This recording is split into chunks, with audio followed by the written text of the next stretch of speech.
everyone, I'm Aditi Rana and today we will learn about division. Okay, so before talking about division, let us see what are the main parts of the division.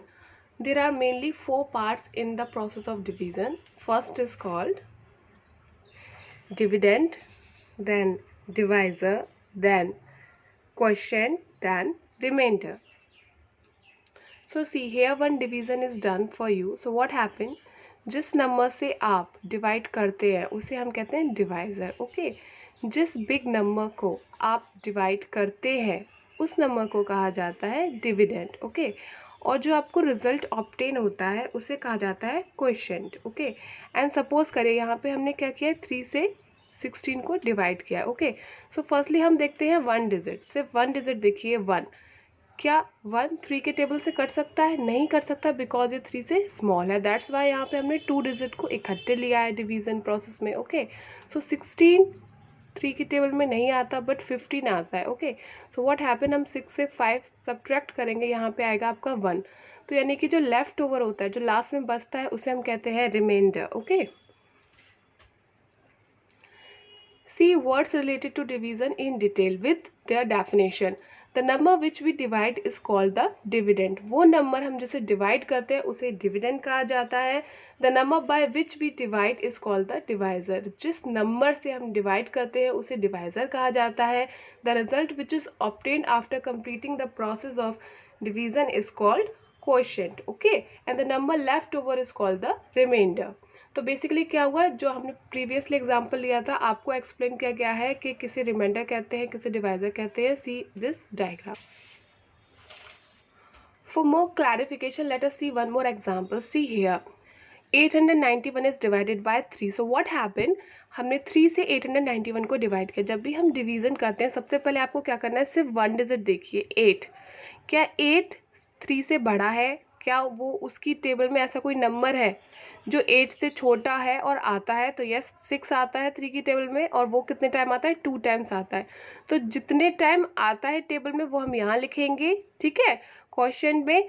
And 8 से 6 को minus किया तो आपका 2 बचेगा reminder. Okay, now again क्या करेंगे, अभी भी डिजिट्स हैं, अभी ख़त्म नहीं हुई है. सो व्हाट विल हैपन, 9 अब यहाँ पे बचा है, आप 9 नीचे लिखेंगे. उसके बाद आप देखेंगे 29. क्या 29 3 की टेबल में आता है? नहीं आता. बट 28 भी नहीं आता, बट 27 आता है. कितने टाइम आता है? 9 बार आता है. ओके, 3 9 ज़ा 27. तो यहाँ पे आप 9 लिखेंगे और व्हाट यू विल डू, 29 के नीचे आप लिखेंगे 27. अब अगेन फिर से आप सब्ट्रैक्शन करेंगे, 9 माइनस 7 इक्वल्स टू 2, और अब यहाँ पे मूव करेंगे, ठीक है, राइट साइड.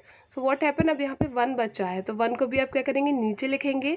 एंड आपको जो वैल्यू ऑब्टेन्ड हुई है वो है 21. क्या 21 3 की टेबल में आता है? यस, 21 3 की टेबल में आता है 7 टाइम. ओके, 3 7 ज़ा 21. तो 21 में से 21 सब्ट्रैक्ट हो जाएंगे और आपका लेफ्ट ओवर कुछ भी नहीं बचेगा. यानी कि इन दिस आंसर आपका डिवाइज़र क्या है? 3. डिविडेंड क्या है? 891.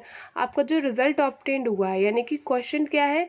297. यानी कि 3 को जब मल्टीप्लाई करेंगे 297 में तब आपका ये ऑब्टेन्ड होगा, है ना.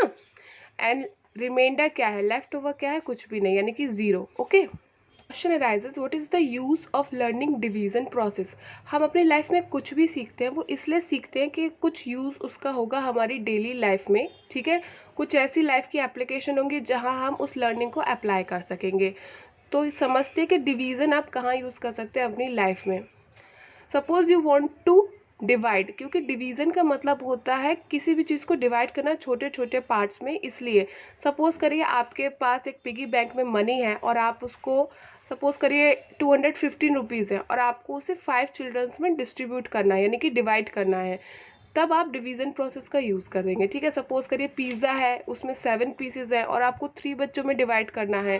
इस तरह की जो डेली लाइफ सिचुएशन होती हैं जहाँ पे आपको चीज़ों को बांटना होता है. सपोज़ आप क्लास में पेंसिल डिस्ट्रीब्यूट कर रहे हैं, 10 पेंसिल हैं और 3 स्टूडेंट्स हैं, तो आपको किस बच्चे को कितनी देनी है और कितनी बच जाएंगी आपके पास, है ना, कितनी लेफ़्ट ओवर होंगी, रिमाइंडर होंगी, ये जानने के लिए हम डिवीज़न प्रोसेस का यूज़ करते हैं. अदर एग्जांपल हो सकते हैं, फॉर एग्जांपल आपको कैंडी डिस्ट्रीब्यूट करनी है, 90 कैंडी है, 40 बच्चे हैं, तो कितने बच्चों को कितनी कितनी मिलेंगी.